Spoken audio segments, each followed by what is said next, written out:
Sebana mzee wa kujichora, mechi imetamatika na umeondoka kwa ushindi wa goli 3. Vipi? Safi kabisa. Hali umeionaje? Hali ni safi. Tumeona tumefanya rotation ya kikosi. Simba ya Asali na Maziwa inakuja. Simba mzuri kabisa, watu wasiwe na shaka. Unahisi kwa kiwango hichi ulichokionyesha mtani wako anakusubiri kwa hamu, unaweza kuonyesha kitu kingine zaidi hapo? Kama umeangalia mpira vizuri, baadhi ya wachezaji wale first 11 ya Simba walio wengi leo hawajawaona ndani ya pichi. Kwa hiyo sina shaka na timu yangu. Mimi na imani Simba ya Januari, yani usajili wa Januari ni usajili mzuri sana kwenye klabu ya Simba. Simba ya Asali na Maziwa ndio hii hapa. Tusubirie vitu vizuri vinakuja. Mimi namtamani Yanga hata ingekuwa hata kesho tucheze nayo. Sio bana. Tarehe moja mimi naona mbali. Ingekuwa hata kesho. Hujamwona Anset Youra ndani akiperform, hujaona Rushan Diroku, hujamwona Ture. Yaani kuna wachezaji wengi hujawaona ndani ya picha wakiwa wanafanya vitu vyao. Umeelewa? Yaani Simba unavyozungumzia Simba hii sasa ya Januari, usajili wa Januari tunaita Simba ya Asali na Maziwa. Simba ya kuondoa matatizo, Simba ya kuondoa pressure, kila kitu natibu. Unahisi kwa performance hii ingekuwa ni mwanzo wakati unaanza klabu bingwa, unahisi ungefanikiwa? Na hicho ndio kitu ambacho mimi kinaniumiza roho mpaka kufikia wakati huu.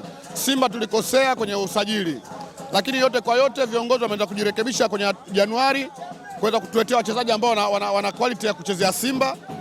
Lakini tungesajili wachezaji tokea mwanzo kipindi cha nyuma, mimi nahisi mpaka leo tungezungumza tuko robo finali. Lakini yote kwa yote, kwanza tusikitike kwanza kwamba vilabu vyote ambavyo vilikuwa vinashiriki hatua ya michuano hatua ya makundi vimetolewa vyote. Lakini vimetolewa kwa namna gani? Vimetolewa kwa sababu kutokana na nini? Kila klabu ilikuwa na malengo yake. Simba Sports ilikuwa na malengo ya kufika nusu finali ya klabu bingwa barani Afrika. Ndio timu ambayo inapaswa ilaumiwe kwa kiwango kikubwa kutokana na kufeli kwake.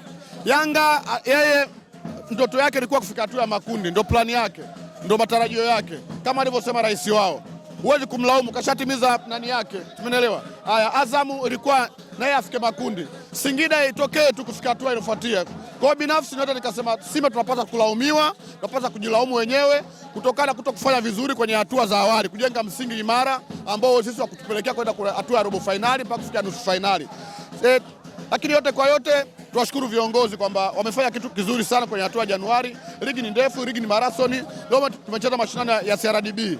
Tumeona baadhi ya wachezaji hawajashiriki ndani ya mchezo, lakini mimi na imani kwamba Simba atakuwa mzuri zaidi ya ile. Mimi natamani Yanga nikutane hata kesho kutwa. Bana, kimoja wapo ambacho kilikuwa kinaongelewa sana ni kuhusu kiwango cha Neo Maema kushuka. Lakini leo hii anaonekana amewaka. Unahisi labda ni mwendelezo utakaofanyika vizuri? Unajua kuna nyakati zinakuja nyakati ngumu, kuna wachezaji kuna kipindi wanacheza vibaya, kuna nyakati zinakuja nyakati mzuri. Neo Maema sio peke yake, hata Eli Mpanzu kuna nyakati fulani alikuwa na kiwango sio cha kuridhisha, lakini binafsi naweza nikasema hizi ni nyakati za mpira, kuna wakati mgumu afu kuna wakati mzuri.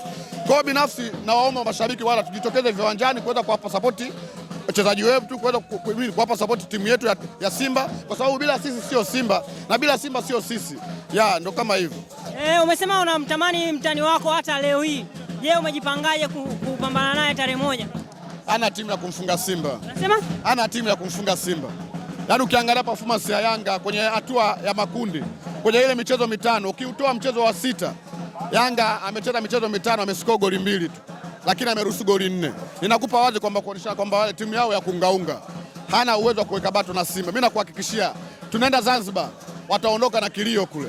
Wao wanasema Guantanamo, sisi ndio tunawaita, sisi ndio manyapara wa Guantanamo Simba Sports. Tunaenda kuwaulia hapo kwao Zanzibar. Nyendo? Manyapara wa Guantanamo. Wanasema wanataka kuwafunga mara 7. Hawana uwezo huo, hawana timu ya kuifunga Simba. Uwezo huo hawana.